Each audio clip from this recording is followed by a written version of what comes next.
you earlier on. There we go. All right, great. We're in. Hello and welcome everyone to our first game of the day in the second round of qualification for the All-Star League. Our first match is going to be BacT versus dogao, or BacT, if you want to call him that as well. I mean, I actually don't know the correct way to say that. I always say BacT, but I hear a lot of people calling him BacT as well. What is your take on that, Milmano? I go with both. I say it both ways, just to keep all bases covered. Yeah. I actually have no idea. I just say either one, not intentionally. It just comes out that way. But I think I go with BacT. But I think that's completely different. I go with BacT because it's easier to make the puns out of BacT than BacT. Yeah. I mean, BacT is always rolls off the tongue a little better. So in this one, we've got dogao up to the north of the map in the red. He's playing as the Chinese, and down to the south we have BacT in the blue playing as the Chinese as well. And all of the matches in the qualification stage are mirror matches, so we're going to see mirrored civilizations across all of the games today. The map, of course, is Steppe, and I'll let Milmano talk a little bit about the map and maybe the TC placements as well here. All right, so Steppe, it's a nomad start. It was really interesting. Just to continue on, is I loaded up the game this morning and I was like, okay, Steppe. I just want to remind myself what it's like. And then I picked up Celts or whatever, and I thought to myself, what if you get Chinese? Do you get the extra villages? How does that work? And today we got Chinese. So yeah, I imagine it was like that odd scenario, and it actually worked out. But anyway, so Steppe, nomad start. So you got most of your wood lines on the outside, if not all of the wood lines on the outside, with your golden stone fairly sporadic, it can be. As well, you also have your hunts as well. It's sort of spread out. It's kind of weird. You basically get a nomad start with these houses, or yurts they're called, as you get 3 of them, which is again really interesting because you don't have to build 2 houses to begin with either. And if it's Chinese as well, the fact that you of course lose that food and a little bit of wood really helps out. Yes. This is actually a really ideal scenario for being Chinese this game. So I'm really looking forward to it because it will hopefully, I think, it will add a more faster-paced start to the game because you've got those extra villages, and of course you're not limited by the resources as much for these 2 players. Yeah, definitely. I mean, if it wasn't a mirror matchup, the Chinese player would definitely have an advantage in the early game going into this one. Like, as you say, the extra villages at the start make a huge difference. But since it's a mirror match, that doesn't really matter so much because both players have the same civ anyway. But you're right about kind of, increasing the pace of the early game. And I think both players here, you see their town centers, both built them on the berries, but I'm liking dogao's TC a little bit more because he has got the gold at the back. He's also got the wood very close to his town center, and that makes it much easier to, defend. If BacT was to come in with anything here, I don't think he'd be able to actually find any villagers at all without taking a lot of damage from the town center. So dogao's able to play very close to his TC for a while here. And I wonder if that will sort of influence his decision-making this game, since the gold is so close. And if you compare that to BacT, he's got to go quite a way to get to his nearest gold pile. Yeah, definitely. You're absolutely correct. That wood line for BacT is a bit of a problem because it's so far away. And the wood as well, yeah. Yeah. I think I said that. Did I say the wood? I think I said the wood. Yeah. Yeah. So you did. Sorry, I was saying about the gold, but I think the wood is also just as important. And obviously, BacT has also sent the wood lines far to the left here. Wow, I drank too much last night. It's my dad's birthday. I think I drank too much. I'm still feeling it. So the wood, real big problem for BacT. But look at what he's doing already. Starting to send those villages, early walls being put up. This is very early, but I quite like this decision making. Any potential drush could come about from dogao, but I think dogao wouldn't ever drush in this type of scenario because you don't know what your opponent's got for his base. So if you went for a drush, you're really hoping that they've got what BacT has got, which is a TC on berries. And considering yourself got a really good start, it's too much of a risk. So BacT may be walling early, thinking potentially from a drush, but I'd rather he would do that rather than suffer the consequences of not doing it. So yeah, absolutely, I agree. And I think as well, I mean, drushing can work well on this map, but at the same time, it is a little risky because if you look at the scouts for the players, they both have these horses, and it's not a standard man on a horse, it's just a horse. The man, he's gone. He fell off. The horses ran off loose.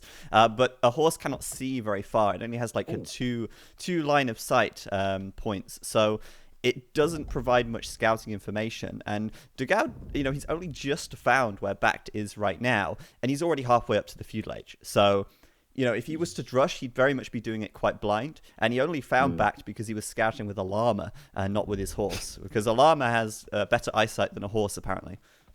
That's absolutely true. We all know that. That's for sure. What's really interesting though, BacT just lost his scout to the town center. Yeah. That's a problem. That's a big problem. Yeah, not enough at line of sight, so just blindly walked into the TC, it seems. Should have sent the llama, but anyway, dogao's can put the barracks up. Unsurprisingly, he's got 2 on the gold, not 3. Okay. He's putting 2. It's unusual. Unless he's going to try and put a couple more on afterwards, I imagine, but I'm thinking archery range, but yeah, we'll I'm see. thinking he'll go straight into a range as well. I mean, but he has only gone on up in 21 population. So if you're going to do like a standard archer flush, you'd normally expect to see 22, 23 population. Oh, dogao just lost his scout as well, or his horse, I should say, to the TC of BacT. So both players kind of running into each other there, but at least they know where they are.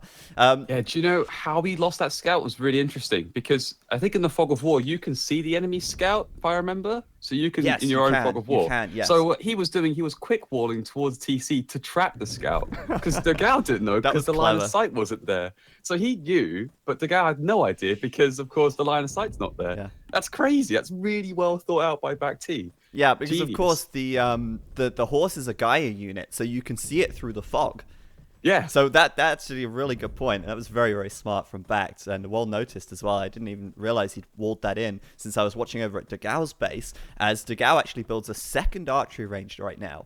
And what I was kind of saying before is that normally if you do a kind of archer flush, you want to go up 22, 23 population, but he can do it on less because one, he's the Chinese, so he had a great start. He had no downtime on the town center at all, since he was able to gather his boar very quickly.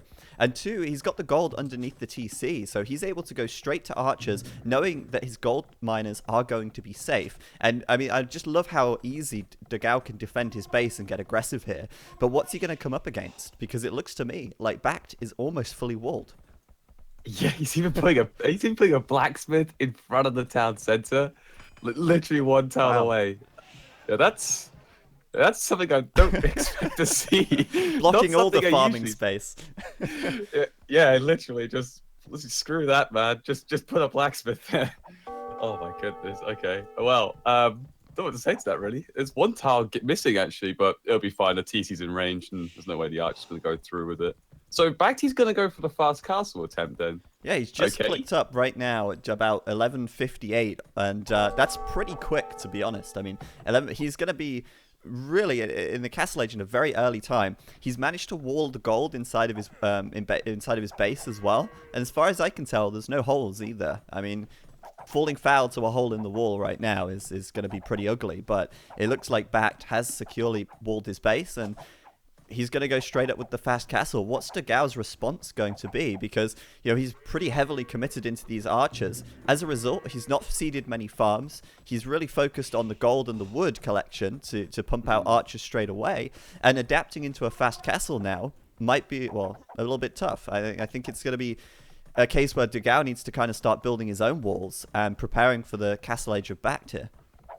Yeah, I think he's going to start doing that sort of slow. It's a bit slower than I imagined, actually, but he is starting to make that sort of artificial wall, the houses next to the archer ranges and a blacksmith next to the other side. I think he will eventually form some sort of wall, but I will admit he's probably going to start being a little bit worried because there's no way he can break through. Look at BacT, he's even putting war walls behind where the mill is. Oh, yeah. Oh, my God. This guy is no joke. Well, I mean, it would be devastating. It would be catastrophic, game-ending even, if dogao got through and killed 3 or 4 villagers right now. I mean, he could do so much damage with this small group of archers if they break through. But BacT is going to be castle in just a few moments' time here. He's at 90% nearly already. And once he gets up, he's not really shown his hand. He doesn't have any military production buildings. So what do you think he's going to do? He's got a lot of vills on gold. It looks to me like he's going to go straight into monks. And I don't know how I feel about that. He could actually put a siege workshop up first.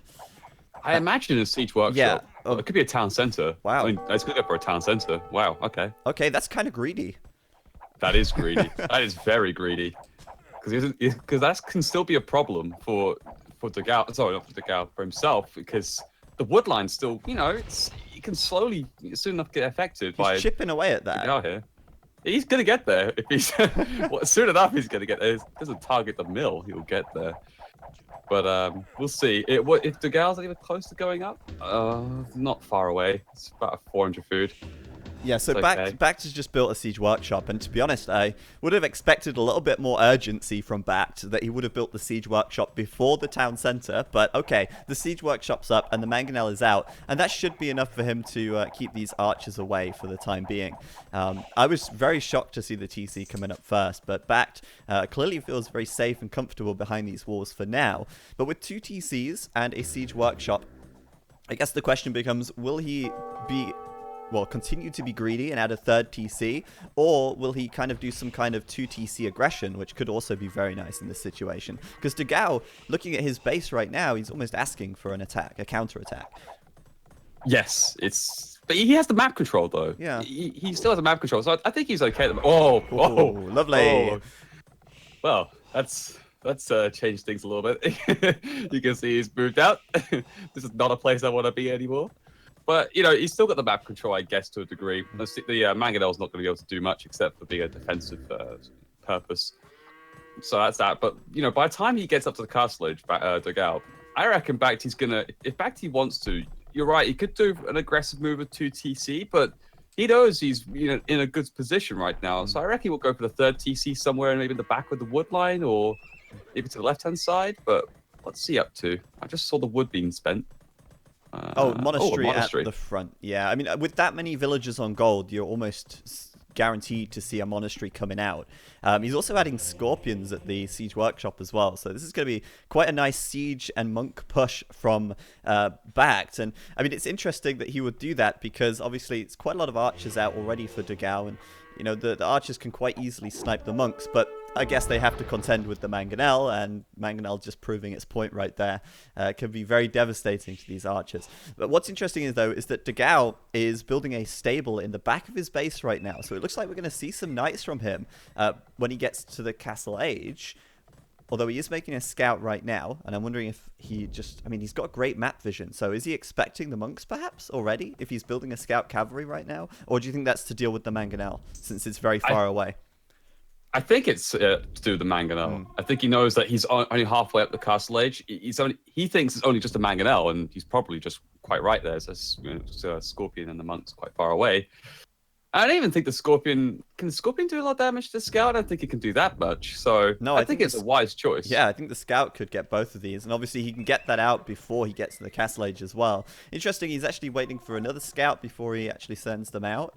And I mean, I'm expecting him to make some knights in the castle age, unless he just anticipates the monks so much right here that he's already making scouts. But wow, great mangonel shot from BacT again. And I've got to say, BacT has hit so many good mangonel shots already that it's costing dogao quite a lot of resources here. Yeah, he's lost so many units without actually getting much out of them. Yeah, if you really think about it in terms of damage. Nothing. So it's already a big win on his direction. Now he knows, of course, there's the monk.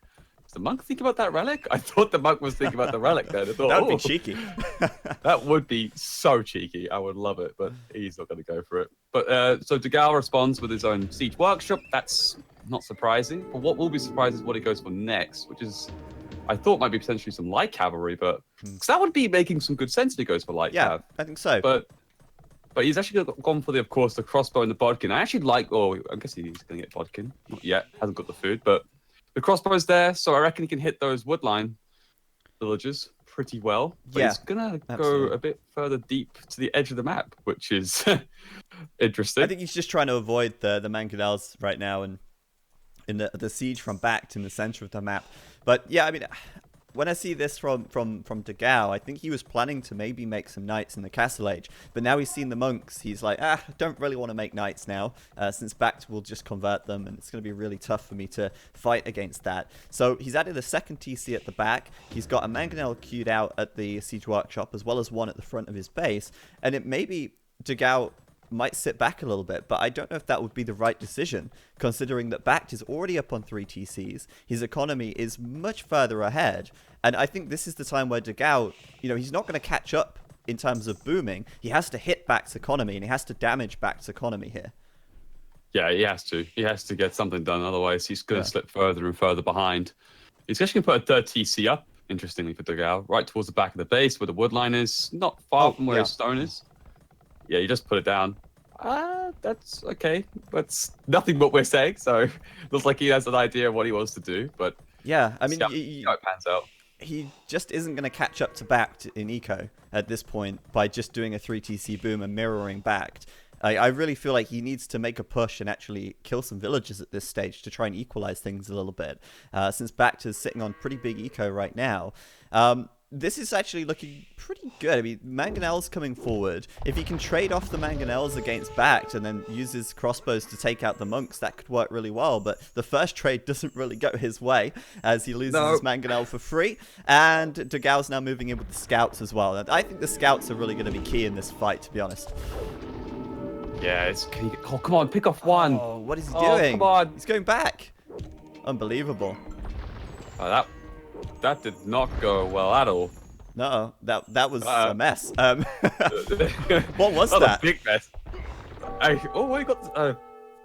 Okay, let me just give you 30 seconds just to figure out what just happened. But what I can tell you is that there were 2 Mangonels lost for dogao there for 1 of BacTs. Yeah. 2 scouts got converted and 1 monk was lost. Do you know what the problem really was? Just that dogao, I think, just wasn't fully there with all his units. The crossbows are too far behind. The Mangonels weren't in position. Yeah. Like, I think he had the right idea in mind, just the scouts went way too far ahead. Well, I think as well that he realized the scouts might have been too far. It was overall a pretty bad fight for dogao, I feel. But he was very close to killing a monk, and then he sent the scouts back, but he didn't kill the monk first. So then the scouts stayed in, they killed 1 monk, got converted, and then by that point, BacT had already killed both of his Mangonels, and yeah, big problem there for dogao to do any damage. And this is where I feel like BacT is in a really, really strong position. Because if you look at the populations, BacT is ahead by, 88 population for BacT, 72 for dogao. So he's a good 15 villas ahead right now. And, or 15 population ahead.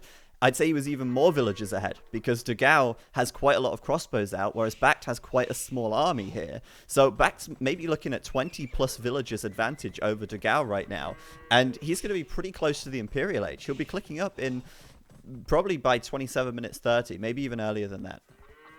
Yeah, I think he could be a little bit earlier than that. He doesn't need to make any more units as such, and the ones he are making is more gold intensive, which he's mining plenty of, I think. Maybe a little bit more I would like to see on the gold.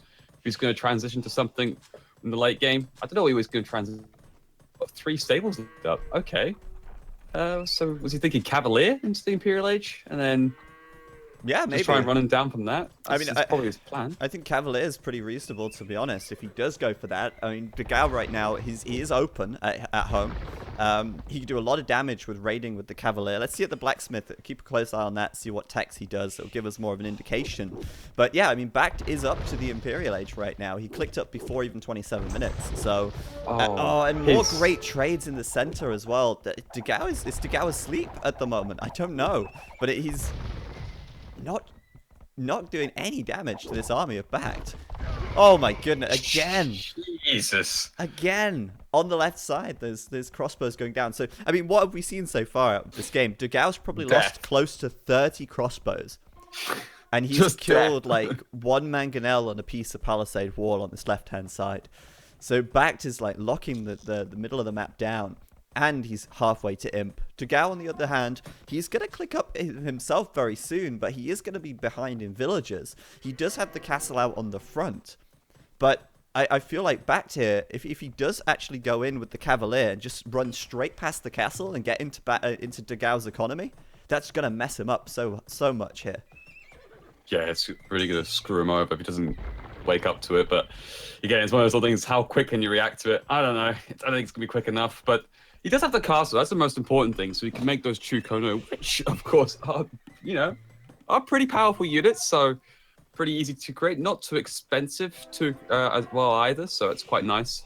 And again, I think his economy is pretty well set up for it. If he gets 1 more castle up by the time he gets to Imperial Age, I think he's in a better position than I think we both thought he would be in. Yeah. But look at BacT though. I think he's already recognized the castle. Has he got in the fog of war? I think he's seen it. Yeah. Seen it, yeah. So he's lost a the siege workshop's up. So that's really smart from him. going to get those rams out and just try and push it down. Yeah, he's nearly got enough for a castle as well, and he might put that kind of more defensively here, just in case he gets raided as well while he's out in the middle of the map pushing.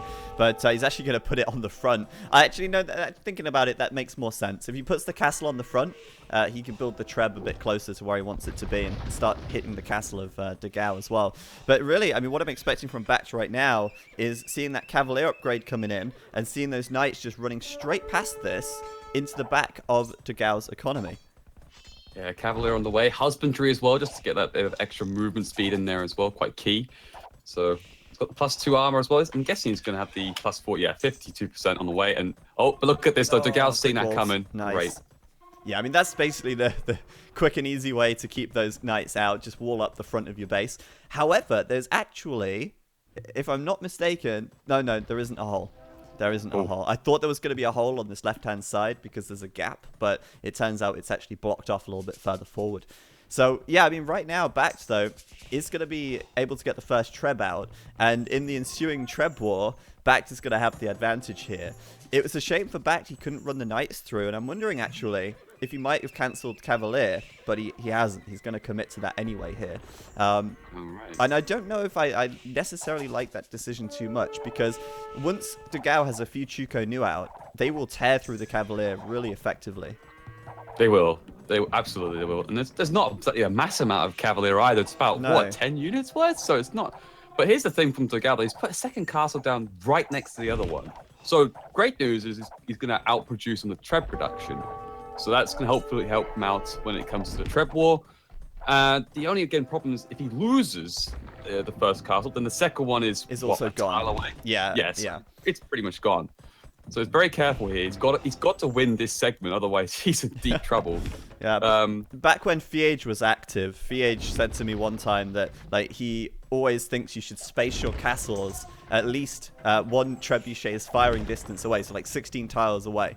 Because that way, you've got a fallback. If one castle goes down, the second one isn't going to just immediately be given away for free as well. If you build your other castle a little further away, you can maybe fall back. But let's see what happens. I mean, he's already got the castle down to half health here, and BacT is focusing down on the castle on the left, while dogao's trebuchet is trying to focus on the trebuchet of BacT. So I think BacT is definitely coming out on top in this fight so far. Not only that, but he's bringing the capped rams forward. But fortunately for dogao, Chuko Nu are fantastic against rams, and even with the siege ram upgrade coming in, I think those Chuko Nu will be able to tear this down. This is really looking good for dogao on the Chuko Nu front. I'm just worried the castle's gonna fall. Is it looking that good? For the Chuko Nu. This is so good. Yeah, they're so good, but he's got to take care of those rams, because otherwise they're going to break through the wall and the cavalry can take the trip. Oh, actually, this is working out a lot better. But the castle goes down. The castle's going to go down, yeah. But I think if... Oh, no. Okay, well, maybe not then. I mean, the thing is, if the castle stays up, then that is a win for dogao right there. But with the castle going down, then the left flank is completely exposed, and BacT can just run in with the cavalier. Yeah. So, yeah. It was a great idea. It would work really well. I think he just needed one more minute. And in fact, I think he needed the elite upgrade, because Chuko Nu was strong. But they need that elite upgrade and to get, of course, the chemistry as well to make them true. And rocketry. Yeah, he didn't have rocketry. He didn't have the elite upgrade. He didn't have chemistry. So I think, if dogao had managed to keep that left castle up, I think he would have potentially won that fight. But once the castle fell and the cavalier could just come to the left, then yeah, it was done. And I don't think dogao had enough Chuko Nus out in the end. So there you go. First game going the way of BacT, and that was a really strong opening from him, to be honest with you. That was really well played. Going off here. Sorry. Oh. Alarm at what time? Half 4? Yeah. Fair enough. I'll mute that. There we go. Apologies, guys. So, I mean, what do you think could have potentially gone a little differently that game? I think maybe if dogao had stayed on 1 TC, potentially, just throwing this out there, if dogao had stayed on 1 TC and got hyper aggressive in the castle age, he could have equalized in terms of eco here. I mean, BacT had he had 2 or 3 mangonels, a couple of scorpions, and a couple of monks, and I think dogao could have easily overwhelmed him if he'd have committed a lot more to military production instead of trying to catch up in economy. Yeah, it's really tough in that Yeah. situation to try and because for dogao, you either had two things: either you try and catch up, like you say, and do what you can with what you had, which unfortunately did not work out. BacT's micro that game was just so on point. I haven't seen that in a decent amount of time where he got zero casualties for a long time and maximized it out by killing a lot of archers, crossbows, and trading very efficiently. So I think that's a really tough game for dogao in that respect. I think you're right. I think he had to probably go a bit more aggressive than he should. If you're going to go for that archer play sort of thing, especially against someone like BacT, who I think likes to wall fairly a bit in that situation. But I think he has to follow it up with some like a tower or some sort, going aggressive with those rangers rather than because they're on the opposite side of the map, and he knew that from when his scout went down. So. I think you're right. I think the aggressive play, which would have been a better option. I think the execution would be more important in that situation by going far more aggressive in that feudal age, or as you said in that castle age, super aggressive to try and claw back some of that loss you made from the feudal age. Yeah, that's my thinking. I would have had dogao down as the better micro player, but obviously BacT was able to trade really well with his mangonels, doing some nice attack grounds. And I don't know, I didn't get the feeling that dogao particularly tried to out micro those mangonels that much. It seemed like he was trying to avoid them, and then when he came into range of them, BacT just killed him every time. So that was our game number 1, and we're going to take a quick look at the stats just very briefly here before we load up game number 2. Also, I'll update the scoreboard as well so we can put a point up for BacT there.